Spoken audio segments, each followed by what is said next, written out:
Okay, well, I was having trouble doing trying to do this video because they're mowing their grass outside and the lawnmower was getting a little loud. But like I said in the last video about my niece Jordan, that at the end of the video, I was gonna do my story in the next video. So here it is. I was born November 13th to my parents, Tina Lindsay, and her sperm donor, Timothy Walton.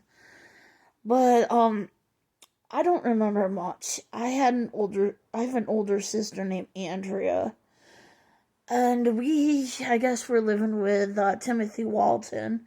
He had custody of us at the time, and I don't know what happened, but I heard that his friend sexually abused me at 5 years old, and we were taken. He starved us. He abused us, Timothy, and locked me in the basement. I had nightmares because of it, but I don't want nothing to do with him.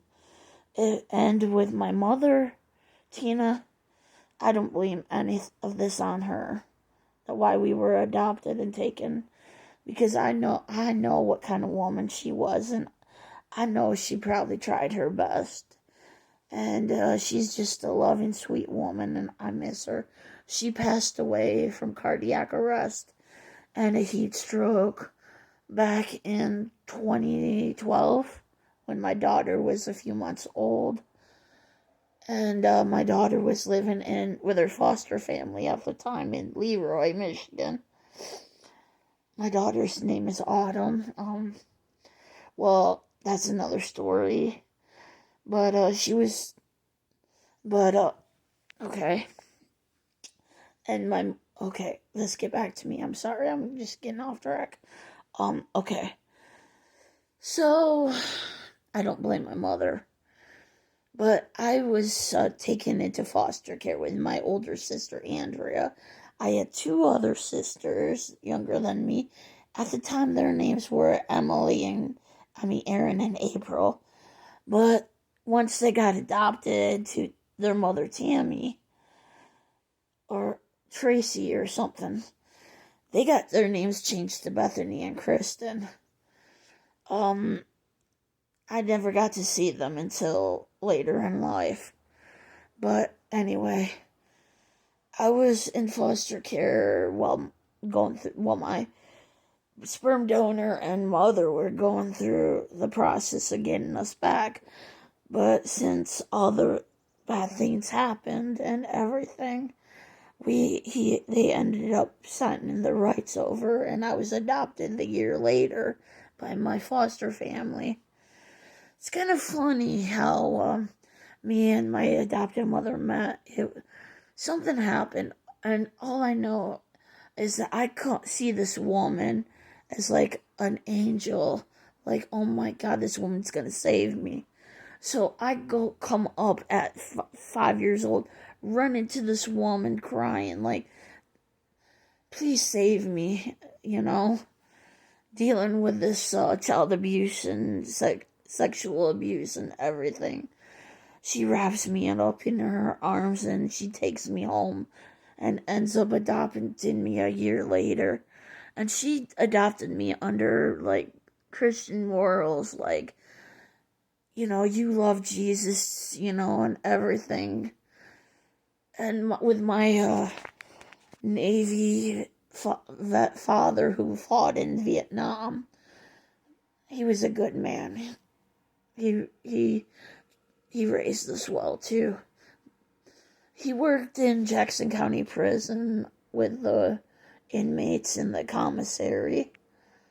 Then, since he retired, he had to get a job as a bus driver because as retirement, he wasn't making ends meet. And, inflammation, he had teenage kids still.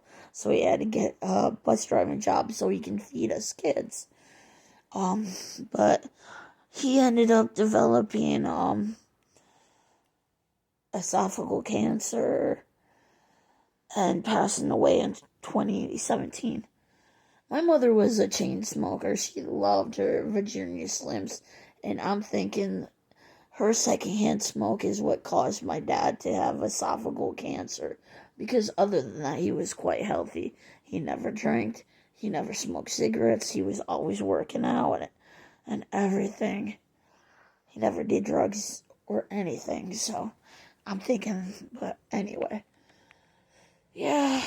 And most of my life has been like bad relationships from like I've been through 3 abusive domestic violence relationships. My first one, he choked me and broke my nose. My second, he was cheating on me in front of my face on with this woman he was talking to online. And when I tried to say something to him about it, he duct taped my face. And I was sleeping in bed, and he dug his claws into my arm and dragged me out of bed. And then my third, I know he's trying to change, but still, that doesn't. The fact that I was like needing help, and how dare me disturb him while he's playing his game or sleeping. I was trying to get help. He got up in my face, spit in my face, pushed me in my shoulders, and started yelling at me, all because I was disturbed him during a video game. So I've been through a lot myself. I was bullied in elementary school. I had things thrown at me. I wanted to give up and commit suicide then. Then down the road in high school, I had seen all my friends in relationships, and I didn't have a boyfriend at the time, so I blamed myself for that.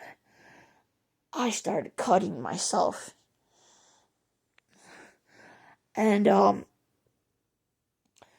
I I haven't cut in many years, so don't worry about it. But I got this tattoo here to cover up my scars.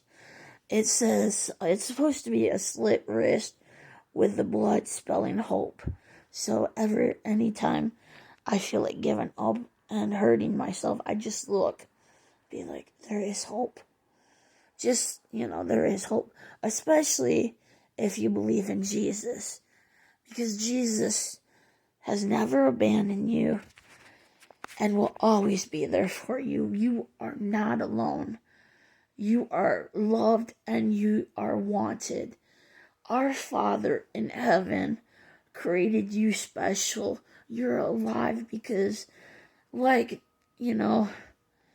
everybody's got a purpose. Like, nobody but Jesus, the lyrics. I'm just a nobody. But Jesus saved my life. And, I just want to tell the world how much he loves you, how much he died on the cross for you. But that's another story. Okay, it just comes to where I am now. I can't trust nobody on here because I've been catfished and scammed way too many times. Just crazy. But I'm trying to fix myself, I'm trying to better myself. I'm trying to be more positive. Even though there are times I want to give up and listen to Lucifer in my head, telling me I'm not good enough and I'm worthless. And I just gotta be strong and fight. Telling him, who do you think you are, saying that stuff about me. But, thanks for listening to my story, and you guys are awesome. God bless.